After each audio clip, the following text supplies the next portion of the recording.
சொல்லுவாங்க. ஆதியாகமம் 15ஆம் அதிகாரம் 1st verse. ஆதியாகமம் 15:1. காரியங்கள் நடந்ததில்லோ கர்த்தருடைய வார்த்தை ஆபிரகாமுக்கு தரிசனத்திலே உண்டாகி அவர், ஆபிரகாமே, நீ பயப்படாதே, நான் உனக்கு கேடகமும் உனக்கு மகா பெரிய பலனுமாய் இருக்கிறேன் என்றார். போதும். இந்த காரியங்கள் நடந்த பின்பு கர்த்தருடைய வார்த்தை ஆபிரகாமுக்கு தரிசனத்திலே உண்டாகி அவர், ஆபிரகாமே, நீ பயப்படாதே, நான் உனக்கு கேடகமும் உனக்கு மகா பெரிய பலனுமாய் இருக்கிறேன் என்றார். இந்த வேர்ஸ் பார்த்தோம் அப்படின்னா, இந்த காரியங்கள் நடந்த பின்பு, எந்த காரியங்கள் நடந்த பின்பு ஆண்டவர் வந்து ஆபிரகாமுக்கு தரிசனத்தில் உண்டாகி ஆபிரகாமே, நீ பயப்படாதே, நான் உனக்கு கேடகமும் உனக்கு பெரிய மகா பெரிய பலனுமாக இருக்கிறேன் என்றார். இந்த உலகத்தை நம்ம பார்த்தோம் அப்படின்னா, ஒரு நம்ம கூட பேசிட்டே இருக்கவங்க ரொம்ப பிடிக்கும், அப்படி தானே? பொதுவாக பார்த்தோம்னா நம்ம கூட யார் நம்ம கூட பேசிட்டே இருக்கிறாங்களோ அவங்க ரொம்ப பிடிக்கும். அதே மாதிரி தான் நம்மளுடைய தேவன் வந்து என்னென்னா நம்ம கூட பேசிக்கிட்டே இருப்பார்.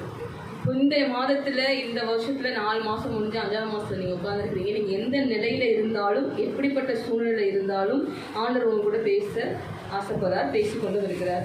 இன்னைக்கு அன்னைக்கு எப்படி ஆபிரகாம் தரிசனத்திலே உண்டாகி, ஆபிரகாமே, நீ பயப்படாதே, அப்புறம் நான் உனக்கு கேடகமும், பக்கத்தில் பார்த்து சொல்லுங்க, பயப்படாதீங்க, கர்த்தர் உங்களுக்கு கேடகமும். சொல்லுங்க, பயப்படாதீங்க பாஸ்டர், கர்த்தர் உங்களுக்கு கேடகமும் உங்களுக்கு மகா பெரிய பலனுமா இருக்கிறார். கேடகம்னா ஒரு ஷீல்டு. போருக்கு, யுத்தத்துக்கு நீங்கள் போனீங்க அப்படின்னா ஒரு ஷீல்டு கையில் எதுவுமே வச்சுட்டு இருப்பாங்க. ஏன்னா எதிரானவன் நம்மளை எதுவுமே அணுகாதபடிக்கு அந்த ஷீல்டு நம்ம வந்து காத்துக்குவோம். அதே மாதிரி கர்த்தரை நம்பி இருக்கிற எல்லாருக்கும் கர்த்தர் எப்படிப்பட்டவராக இருக்கிறாருன்னா கேடகமாக இருக்கிறார். எடுத்து வாசிக்கலாம். சங்கீதம் 18ஆம் அதிகாரம், சங்கீதம் 18:30.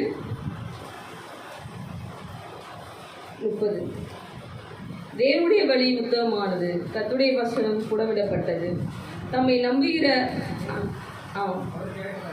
அவர் கேடகமாக இருக்கிறார். யாருக்கு அவர் கேடகமாக இருக்கிறார் அப்படின்னா, கர்த்தரை நம்பியிருக்கிற அனைவருக்கும் அவர் கேடகமாக இருக்கிறார். நான் தான் சொன்னேன், கேடகம்னா எதிராக ஒரு பிரச்சனை வந்து நம்மளை அணுகிறதுக்கு முன்னாடி கர்த்தரை அதை அணுகி முடிச்சுடுவார். ஹல்லேலூயா. அப்போ கர்த்தரை நம்புகிற அனைவருக்கும் கர்த்தர் கேடகமாக இருக்கிறார். அதே மாதிரி தான் ஆபிரகாமுக்கு காட் வந்து, ஆபிரகாம் ஒரு மனுஷன் வாழ்ந்தான். ஆபிரகாம் பார்த்தீங்க அப்படின்னா அவன் வந்து ஒரு அந்நிய, கர்த்தர் யாருன்னே தெரியல அவனுக்கு. ஆபிரகாமோட வாழ்க்கையை பார்த்தோம் அப்படின்னா தேவனாய கர்த்தர் யாருன்னு தெரியல. ஆனால் தேவன் வந்து என்ன சொல்றாருன்னா, ஆபிரகாமே, நீ வான்னு சொல்லி தரிசனத்தை சொல்லி, நான் சொல்கிற இடத்துக்கு நீ போ, அங்கே எனக்கு ஒரு பலிபீடம் கட்டுன்னு சொல்லி அழைச்சிட்டு போகிறாரு ஆபிரகாமை. ஸோ ஆபிரகாமும் அந்த ஒரு வார்த்தையை, அந்த தரிசனத்தை நம்பி ஆண்டவர் சொல்கிற இடத்துக்குலாம் அவர் போகிறாரு. போய் அந்த இடத்துல வந்து பலிபீடம் கட்டி கர்த்தரை வணங்குறாரு. நம்ம எல்லாருக்குமே தெரியும், ஆபிரகாம் வந்து ஒரு விசுவாசத்தோட தந்தை. விசுவாசம் நம்பிக்கை. ஆபிரகாம் வந்து ஒரு விஷயத்தை அவர் சொல்லும்போது, ஒரு விஷயத்தை நம்ம எல்லாருக்குமே தெரியும் இல்லையா, ஒரு விஷயத்தை நம்ம சொல்லும்போது அது என்னன்னே தெரியாமல் ஆண்டவரை பின்பற்றி போனவர் தான் ஆபிரகாம். ஒரு அந்நிய தேசத்தில் கர்த்தர் யாருன்னே தெரியாமல் ஒரு தேசத்தில் வாழ்ந்துட்டு இருந்தவர் ஆபிரகாம். அவர் ஆண்டவரை கைப்பிடிச்சு, இந்த இடத்துக்கு போப்பா, நீ இந்த இடத்துல இருக்க வேணாம், இந்த இடத்துக்கு போ, உன்னை நான் பழுகி பெருக பண்ணுவேன்னு சொன்ன ஒரு வார்த்தைக்காக ஆபிரகாம் கடந்து வந்து ஒரு இடத்துல வாழ்கிறாரு. அப்போது ஆபிரகாம் கூட யார் வந்தா பார்த்தோம் அப்படின்னா, யார் வந்தா? அவங்க குடும்பத்தில் இருக்கவங்க எல்லாருமே வந்தாங்க. ஒரு கட்டத்தில், ஒரு ஸ்டேஜில், ஒரு தூரம், ஒரு 1000 கிலோமீட்டர் தாண்டி இந்த இடத்துல வான ஆண்டவர் சொன்னார். கொஞ்சம் தூரத்தில் வரும்போதே பாதி பேர் நின்றுட்டாங்க. நான் அவ்வளோ தூரம் வரல, இந்த இடமே நல்லா இருக்குது, அந்த ஊர்லேருந்து இந்த பாதி தூரம் வந்த இந்த இடமே நல்லா இருக்குது எங்களுக்கு, நீ வேணா அந்த இடத்துக்கு போகணும்னு சொல்லிட்டாங்க ஆபிரகாம் கிட்ட. எடுத்து வாசிக்கலாம். 11ஆம் அதிகாரம், ஆதியாகமம், ஜெனிசிஸ் சாப்டர்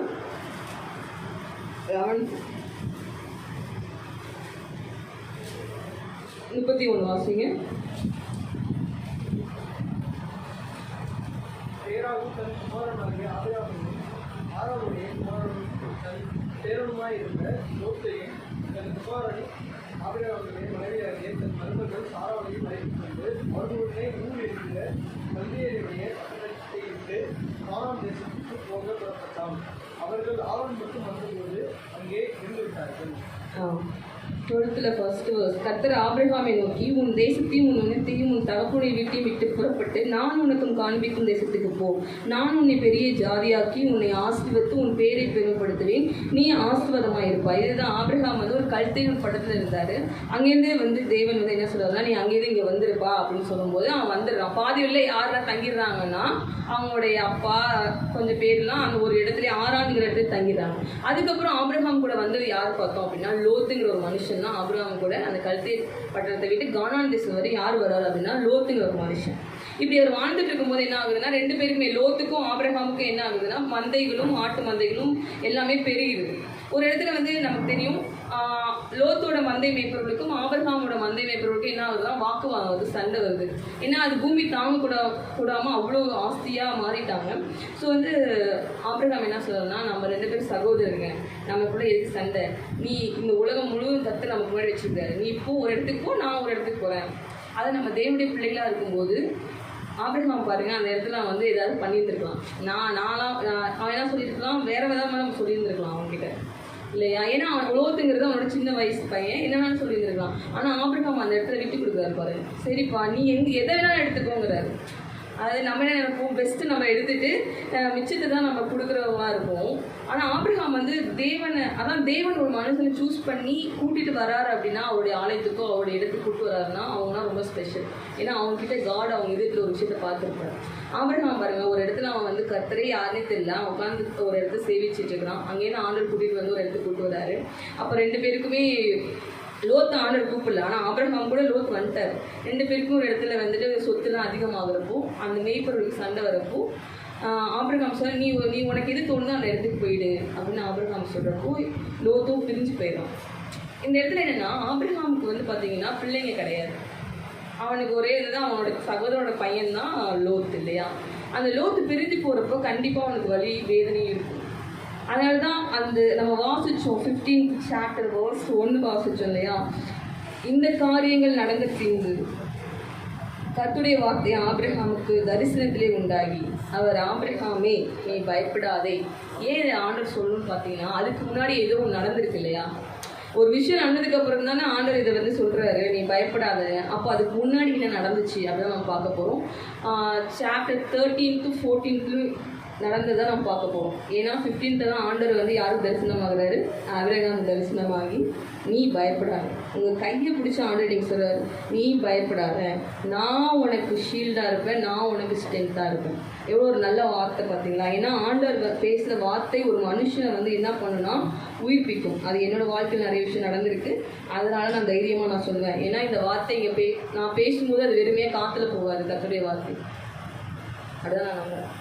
ஒவ்வொரு இருதயத்துக்குள்ளேயும் போய் கர்த்தர் அதை வந்து பலப்படுத்துவார். ஒவ்வொரு மனுஷனுக்கு பலவீனமாக இருக்கிற மனுஷன் இருதயத்தை கர்த்தர் இன்னைக்கு பலப்படுத்துகிறாரு. அதுக்கு முன்னாடி என்ன நடந்துச்சு அதான் இன்றைக்கி நம்ம பார்க்க போகிறோம். 13வது அதிகாரத்தில் 8-9 வாசிங்க யாராவது. ஆபிரகாம் லோத்தை நோக்கி, எனக்கும் உனக்கும் என் மேய்ப்பெருக்கும் உன் மேய்ப்பெருக்கும் வாக்குவாதம் வேண்டாம், நாம் சகோதரர். இந்த தேசமெல்லாம் உனக்கு முன் இருக்கிறது அல்லவா, நீ என்னை விட்டு பிரிந்து போகலாம். நீ இடதுபுறம் போனால் நான் வலதுபுறம் போகிறேன், நீ வலதுபுறம் போனால் நான் இடதுபுறம் போகிறேன் என்றான். அப்போது லோத்து பார்த்தீங்கன்னா அவனுக்கு பார்வைக்கு நல்ல விளைச்சலாக இருக்கிற இடத்துலையும் நல்ல பசுமையாக இருக்கிற இடத்தையும் சூஸ் பண்ணி அந்த இடத்துக்கு போயிடலாம். நம்ம வாழ்க்கையில் ஆண்டோட பிள்ளைங்களா ஆண்டோட நம்பி கேடகமாக இருக்கிறாரு, எனக்கு பலனாக இருக்கிறான்னு சொல்லி நீங்கள் வாழ்ந்துட்டு இருக்க ஒவ்வொரு மனுஷனுக்கும் என்ன சொல்கிறேன்னா, ஒரு மனுஷனுக்கு கர்த்தர் உங்களை விட்டு பிரித்து எடுத்துகிட்டு போகிறாருன்னா அதுக்காக சந்தோஷப்படணும். ஏன் அப்படின்னா, இந்த இடத்த விட்டு அவன் போகிறான். ஆபிரகாம்ங்கிறது ஒரு ஆசீர்வாதம்.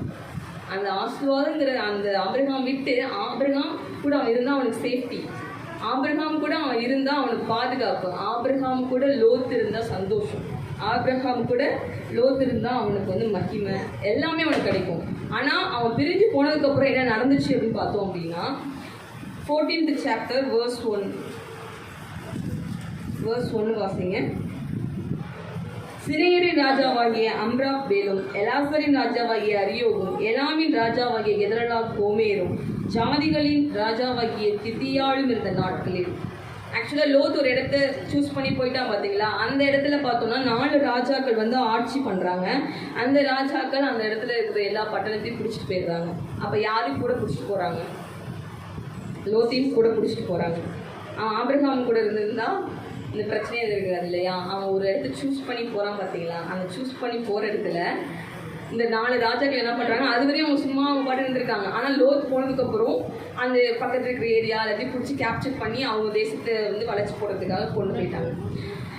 இதை தெரிஞ்சுட்டு ஒரு வேலையாட்கள் வந்து ஆபிரகாம் கிட்ட போய் சொல்கிறாங்க. வாசிக்கலாம் 14th சாப்டர்லே வேர்ஸ் வந்து 11, 12, 13.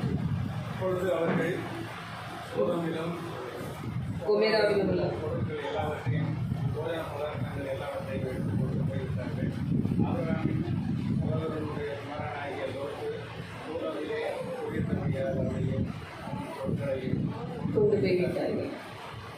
அடுத்தது ஐயா, தப்பிக்கவின ஒருவன் எபிரேயனாயின ஆபிரகாமிடத்தில் வந்து அதை அறிவித்தான்.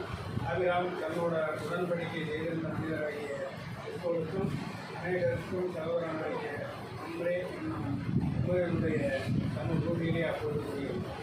தன் சகோதரன் சிறையாக கொண்டு போகப்பட்டதை ஆபிரகாம் கேள்விப்பட்ட போது அவன் சிறந்த கைப்படைத்தவர்களாகிய 318 ஆட்களும் ஆயுதம் கற்பித்து தான் இன்னும் ஒரு மட்டம் அவர்களை தொடர்ந்து போய் ராக்காலத்திலே அவனும் அவன் வேலையாட்கள் புரிந்து பவிஞ்சுகளார்கள் மேல் விழுந்து அவர்களை முறியடித்து தமசுக்கு இடதுபுறமான் இப்படி போய் அவங்க கேப்சர் பண்ணி லோத்தை பிடிச்சிட்டு வந்து விட்டுட்டாங்க. என்னன்னா லோத் ஒரு இடத்துக்கு போயிருக்கான் இல்லையா, அந்த இடத்துல வந்து ராஜாக்கள் வந்து லோத்தையும் அவனோட பொருட்களையும் எடுத்துட்டு போயிட்டாங்க. இதை பார்த்துட்டு ஒரு வேலையான யார்கிட்ட வந்து சொல்றாருன்னா ஆபிரகாம் சொல்றாரு. ஆபிரகாம் பாருங்க, இந்த இடத்துல என்ன பண்ணியிருந்துருக்கலாம் அப்படின்னா, நீ என்னை விட்டு போன நல்லா மாட்டிக்கிட்ட உன் இடத்துக்கு எடுத்துட்டு போறாங்க அப்படின்னு சொல்லி விட்டு இருந்திருக்கலாம் ஆபிரகாம் கிட்ட இல்லையா. ஆனால் ஆபிரகாம் என்ன பண்றாரு அப்படின்னா